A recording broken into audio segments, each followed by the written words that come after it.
Hey guys, Dr. Benjamin here, kicking off a new YouTube series. These are the top 10 things that are no-goes, meaning things that you should not do after your cosmetic surgery. So, top 10 things that are no-goes after your tummy tuck or abdominoplasty procedure. Number 1, skipping out on the compression garment. Remember guys, the compression isn't optional. It's super important. It controls your swelling, it shapes your results, and it prevents fluid buildup. What you don't want though is to make it too tight. Typically for a tummy tuck procedure, all I give my patients is an abdominal binder, maybe some foam to help smoothen out any wrinkles, but it should be on, giving you just a little bit of compression, helping flush things out, and the lymphatic massages are really everything in addition to that compression. Number 2 no-go is touching or picking at the belly button. Hands off guys, it's delicate transformation. It's gonna take some time. The shape of that belly button, I know everyone obsesses about. It's gonna look super weird at the beginning, and that scar matures over the course of the year. So I don't want you guys going on Temu or whatnot and buying a little marble to shove in the belly button early. It hasn't even healed yet, right? So just follow your post-op instructions. Don't mess with the belly button, don't worry about it, especially early in the post-op period. Number 3, overusing ointments and creams. Everyone knows, all these ointments trap moisture, right? Which also means they can trap bacteria and slow down your healing process. Typically what I give my patients is just a light amount of topical antibiotic bacitracin. You gotta be putting that on super fine, light amount. If your finger's too big, use a Q-tip, right? Just once or twice a day is all it needs. Usually around week 3, that's what the peak inflammatory response in scar care. So really that's when you want to switch to a scar cream and do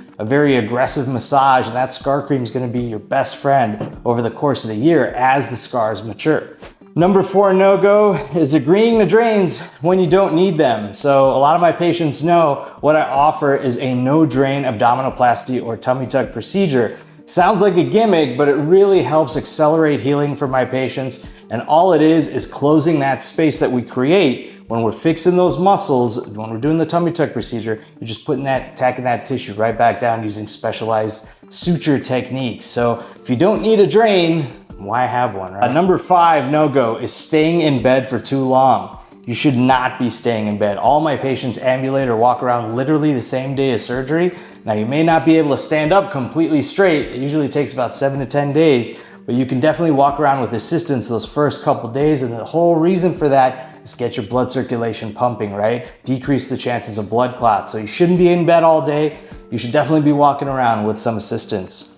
Number 6 is planning a pregnancy anytime soon in the post-op period. And I think this is pretty obvious, right? So part of that tummy tuck procedure, part of the reason you're even getting this done is to fix the muscle diastasis or muscle separation that usually happens one of 2 ways, either pregnancy or big weight fluctuations, meaning weight gain or weight loss. Muscles can separate over time. So can you get pregnant after a tummy tuck? Absolutely, but you're gonna be undoing that muscle fixation that we've done as part of that tummy tuck procedure. So you definitely don't want to do that in the immediate post-op period. Otherwise, you're probably looking at a revision sometime in the near future. Number 7 no-go, and this is an interesting one, is drinking pineapple juice for swelling. So I didn't hear about this until relatively recent. Apparently this is trending on social media because the bromelain in the pineapple juice is supposed to help with swelling or is supposed to, help with bruising. I've heard that as well. But it's super high in sugar, guys. If you're looking at trying to manage swelling, your best option is the compression and the lymphatic massages, which I usually recommend my patients get 1 to 2 a week for at least the first 6 weeks after surgery. If you're looking at bruising, arnica definitely helps, which is a nutritional supplement, comes in a cream form and a pill form.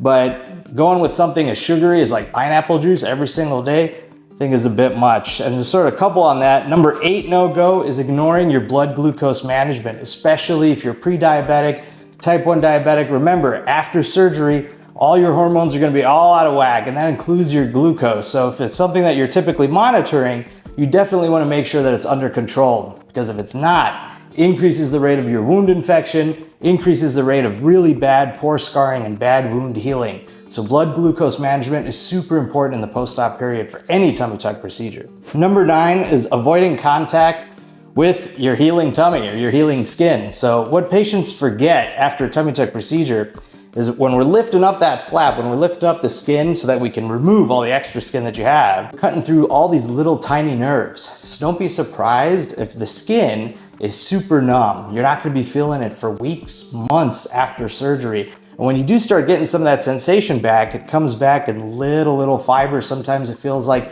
a burning sensation. So the best thing you can do is to remind those nerves what the sensation, soft touch, feels like. So using the palm side of your hand and going down the abdomen and getting it to acclimate, essentially helping those nerves jump start. So you gotta feel the skin as you're healing. And this is months out to allow those nerves to regenerate, because remember, they grow back super slow, about 1 millimeter a day, 1 inch a month. So it takes a really long time to get that sensation back after your tummy tuck procedure. And then finally, number 10 no-go when it comes to tummy tuck procedure is expecting instant results. Remember, this whole surgery is undoing sometimes years of muscle separation, right? Years of weight fluctuations after pregnancy.